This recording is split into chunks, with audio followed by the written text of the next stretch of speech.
Hello everyone, आप सभी का स्वागत है टीचिंग परीक्षा के आज के इस वीडियो में। फ्रेंड्स, बीपीएससी की वेबसाइट पर आप लोगों के लिए आज दो बहुत ही इंपॉर्टेंट वाले नोटिस जारी किए गए हैं। आप लोगों ने दोनों ही नोटिस को अच्छे से समझना है। वीडियो को लास्ट तक देखिए, आप लोगों के लिए काम की चीज़ है। देखिए फ्रेंड्स, पहला नोटिस मैं आप लोगों को बताऊं उससे पहले मैं आप लोगों को जो है फ्रेंड्स 18 तारीख का एक नोटिस दिखाना चाहूंगा, जिसके अंदर में क्वालिफाइंग मार्क्स जो है आप लोगों के भाषा वाला जो भाग था उससे रिलेटेड कुछ जानकारी दी गई थी। इसमें बताया गया था कि पहली से पांचवी को छोड़कर जितने भी है, चाहे 6 to 8 हो, 9 10 हो, 11 12 हो, उनके लिए अहर्ता जो भाषा है उसमें अंक जीरो किए जाते हैं। मतलब कि आप लोगों के जीरो नंबर भी आए होंगे तो आप लोगों ने अहर्ता क्वालिफाई कर लिया है, पेपर जो है उसको क्वालिफाई कर लिया है आपने। लेकिन 1 से 5वीं के लिए जो है अहर्ता रहेगी और अहर्ता का इस्तेमाल जो है वो सूची, मेधा सूची तैयार करने में किया जाएगा। ये ऐसे वाक्य का इस्तेमाल किया गया था।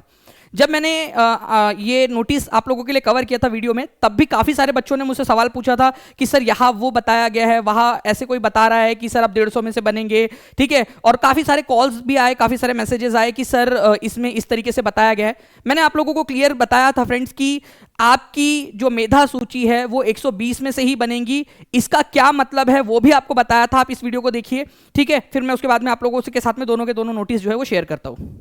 आप लोगों की होंगी कट ऑफ जो है आपका 120 में से ही बनेगा, 150 में से नहीं बनेगा। आप लोगों का कट ऑफ 120 में से ही बनेगा आप लोगों का, ठीक है। क्योंकि देखिए कहीं पे भी ऐसा नहीं होता कि पहले अहर्ता बोलकर आपका पेपर ले लिया जाए और उसको बाद में बोले कि हम आपको जोड़ देंगे। उसका सिंपल सा मतलब ये है आप लोगों का, इसका मतलब ये है जो ये यहाँ पर मैं कहना चाह रहा है, ठीक है। मेधा सूची तैयार करने में प्रयोग किया जाएगा। मतलब कि जब आपके मान लो इक्वल नंबर हो गए, तो इक्वल नंबर होने पर वो क्या कर रहे थे, पहले डायरेक्टली डेट ऑफ बर्थ देख रहे थे, जो कि गलत था, है ना।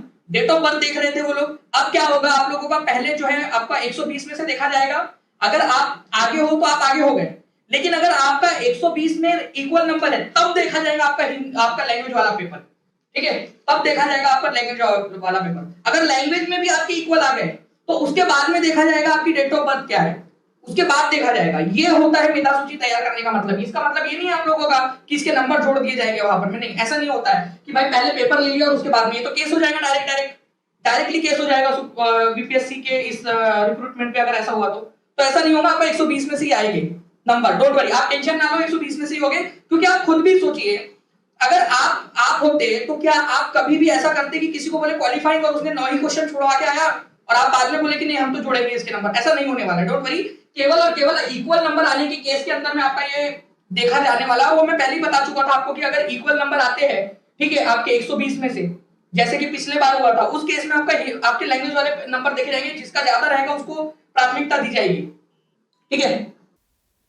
तो फ्रेंड्स, आप लोगों ने यहाँ पर मैं देखा इस वीडियो के अंदर में मैंने आप लोगों को पहले ही बता चुका था कि आप लोगों का जो नंबर है, ठीक है, आपके लैंग्वेज के पेपर के नंबर केवल और केवल आप लोगों का टाई ब्रेकर के रूप में इस्तेमाल किए जाएंगे। और आप देख सकते हो फ्रेंड्स कि जो है अभी आप लोगों का एक नोटिस जारी किया गया बीपीएससी की वेबसाइट के ऊपर में, जिसमें उन्होंने साफ साफ बताया कि जो भाषा, जो आप लोगों का एक वाक्य दिया गया था कि प्राप्तांक को मेधा सूची तैयार करने में या मेधा तैयार करने में प्रयोग में लाया जाएगा, को किससे रिप्लेस करना है, इस सेंटेंस से रिप्लेस करना है आप लोगों ने। किस सेंटेंस से, जिसमें बोला गया है कि प्राप्तांक को द्वितीय टाई ब्रेकर की स्थिति में मेधा तैयार करने में इस्तेमाल में लाया जाएगा, ये इन लोगों का कहना है, ठीक है। और ये चीज मैं आप लोगों को ऑलरेडी बता चुका था। तो टीचिंग परीक्षा के ऊपर में जो भी जानकारी है फ्रेंड्स वो ऑथेंटिक है।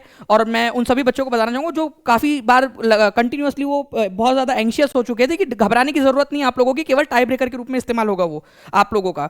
मैं एक चीज यहां पर मैं क्लियर भी कर देना चाहूंगा दूसरे नोटिस की तरफ में जाने से पहले, कि भाई पहले सबसे पहले आप लोगों का देखा जाएगा कि आप लोगों के 120 में से कितने नंबर आए हैं। 120 में अगर आप लोगों के एग्जैक्ट सेम नंबर आते हैं तो आप लोगों को देखा जाएगा कि भाई आप लोगों को जीएस में कितने नंबर आए थे, ठीक है। आप लोगों का पहली से पांचवी वालों की बात करो मैं आप लोगों से, ठीक है। जीएस के अंदर में कितने नंबर आए आप लोगों के, और आप लोगों का जो है फ्रेंड्स पूरा का पूरा ही जीएस था आप लोगों का। तो ऑब्वियस सी बात है कि 120 में से ही वहां पर में देखा जाएगा वो। तो यहां पर मैं द्वितीय टाई ब्रेकर का मतलब ही नहीं बनता। यहां पर मैं डायरेक्टली, इसी वजह से मैंने कहा था कि डायरेक्टली टाई ब्रेकर होगा आप लोगों का अगर जीएस में आप लोगों के 120 में से ही नंबर देखे जाने, क्योंकि आपका पूरा ही जीएस था। 6वीं से 8वीं तक लैंग्वेज आप लोगों की थी, जो है आपका जीएस और सब्जेक्ट थे। 9वीं 10वीं में थे, जीएस तो पहली से 5वीं के अंदर में पूरा ही था। तो पहला ही टाई ब्रेकर यहां पर में रहेगा, ये याद रखना है। फिर से उन्होंने वहां पर में द्वितीय टाई ब्रेकर जो कहा है, ठीक है, फिर से गलती की मैं आप लोगों को बता दूं, क्या पता आगे जाकर वो भी सुधार लेंगे। नहीं भी सुधारा तो कोई दिक्कत नहीं है, मतलब वही रहने वाला है, ठीक है। तो देखिए यहां पर मैं 120 में से अगर मान लीजिए आप लोगों के इक्वल नंबर आ जाते हैं, ठीक है, दो लोगों के इक्वल नंबर आ जाते हैं, तब देखा जाएगा कि आप लोगों का भाषा वाले पेपर के अंदर में किसको ज्यादा थे। जिसको ज्यादा नंबर रहेंगे उसको वरीयता दे दी जाएगी और वो पास हो जाएगा। अगर मान लीजिए भाषा में भी इक्वल नंबर आ जाते हैं तो फिर आप लोगों की जो है डेट ऑफ बर्थ देखी जाएगी। अगर आप डेट ऑफ बर्थ में बड़े हो तो आपको वरीयता दी जाएगी। मान लेते हैं कि योगा योग ऐसा बन गया, इतना बड़ा कोइंसिडेंस हो गया कि आपकी डेट ऑफ बर्थ भी सेम आ गई, तब आप लोगों का जो है फ्रेंड्स नाम देखा जाएगा देवनागरी लिपि में, और जो पहले रहेगा जिसका नाम देवनागरी लिपि के अनुसार उसको जो है वरीयता दे दी जाएगी। ये सिंपल सा लॉजिक जो है ये बीपीएससी ने अपने नोटिफिकेशन में भी बताया था और मैंने आप लोगों को वापस से बता भी दिया पूरा का पूरा। नाउ फ्रेंड्स, अब दूसरा वाला जो नोटिस आया है आप लोगों का वो आया है एससी एसटी की जो वैकेंसीज थी उससे रिलेटेड। इसमें जो है एक बात कही गई थी आप लोगों की कि आप लोगों को जो जिला है वो चयन करना है, और जिले के रूप में 3 जो जिले आप लोगों ने चयन किए थे उनमें से किसी एक जिले के रूप में आप लोगों ने WSC/ST एक नाम दिया था, उसको चयन करना था। अगर आप SC/ST वाली जो वैकेंसीज है उसमें भी अपने आप को एनरोल करवाना चाहते हो तो ठीक है, उसको जो है फ्रेंड्स उन्होंने उस सेंटेंस को हटा दिया है। उन्होंने कहा कि नहीं भाई आपको कोई दिक्कत मत लो, ठीक है, आपको शिक्षा जो है आप लोगों का जो शिक्षा विभाग की वैकेंसीज है उसी के अंदर में शामिल कर लिया जाएगा। इसके बारे में भी मैंने आप लोगों से पिछले वीडियो में बात की थी कि जब जो है आप लोगों का जब लिया ही गया है साथ में, ठीक है, अलग से पेमेंट भी वगैरह नहीं ली गई है, जब कह रहे हैं कि एक ही साथ में दिया जाएगा परीक्षा फल, तो अलग से भरवाने की जरूरत नहीं है, सभी लोगों को एक साथ ले लिया जाए यहाँ पर में, ठीक है। तो उन्होंने क्या किया है फ्रेंड्स, परीक्षा फल प्रकाशित नहीं किया जाएगा को विलोपित किया जाता है, यहाँ उन्होंने कहा है ये सेंटेंस को हटाया जाता है, मतलब कि परीक्षा फल आएगा, ओके, वो फिर बाद में आपकी चॉइस रहेंगी कि आप लोग किससे देना चाहते हो। तो ये जो है फ्रेंड्स आप लोगों की 2 न्यूज़ थी, ठीक है, तो आप लोगों ने अब घबराने की जरूरत नहीं है, दोनों में करेक्शंस कर लिए गए जो सबसे ज्यादा बच्चों को दिक्कत थे। तो ये आज की आप लोगों की जानकारी थी फ्रेंड्स आप लोगों की। मैं आपको बता दूं पहली से 5वीं वाले बच्चे जो है उनका जो कट ऑफ रहेगा वो 120 में से ही बनेगा। टाई होने की स्थिति में ही आप लोगों का जो है फ्रेंड्स हिंदी और इंग्लिश वाला जो पेपर था आप लोगों का भाषा का अहर्ता वाला पेपर वो देखा जाएगा। अगर आपने अहर्ता पास कर ली है तो अहर्ता लाना जरूरी है, मतलब 30 में से 9 नंबर कम से कम लाना जरूरी है पहली से 5वीं के अंदर में, ठीक है। 6वीं से 8वीं 9वीं 10वीं और 11वीं 12वीं वाले जो है उनकी अहर्ता 0 कर दी गई है, मतलब कि उनका पेपर में नहीं देखा जाएगा आप लोगों का अहर्ता वाला आप लोगों का, ठीक है, ये याद रखेंगे आप सभी लोग, ओके। चलिए पहली से 5वीं तक ही देखा जाएगा, जो बाकी के जो बच्चे हैं उन लोगों का जो है फ्रेंड्स मैं आपको फिर से बता दूं एक बात, यहां पर मैं एक बार फिर से दिखा देना चाहूंगा कि वर्ग 1 से 5 के भाग 1 भाषा के प्राप्तांक को मेधा सूची तैयार करने में प्रयोग किया जाएगा। इसका मतलब यह है आप लोगों का फ्रेंड्स कि 6वीं से 8वीं 9वीं से 10वीं 11वीं 12वीं वालों के लिए भाषा का अब कोई महत्व नहीं रह गया है, उनका डायरेक्टली, ठीक है, जो मैंने आप लोगों को बताया था अभी कि डायरेक्टली उन लोगों को आप डेट ऑफ बर्थ में जाएगा, जो कि मुझे लगता है कि कहीं ना कहीं काफी सारे बच्चों के साथ में नाइंसाफी हो जाती है, ठीक है, डेट ऑफ बर्थ की वजह से कि यार उनका डेट ऑफ बर्थ कम होने की वजह से जो है रह जाता है।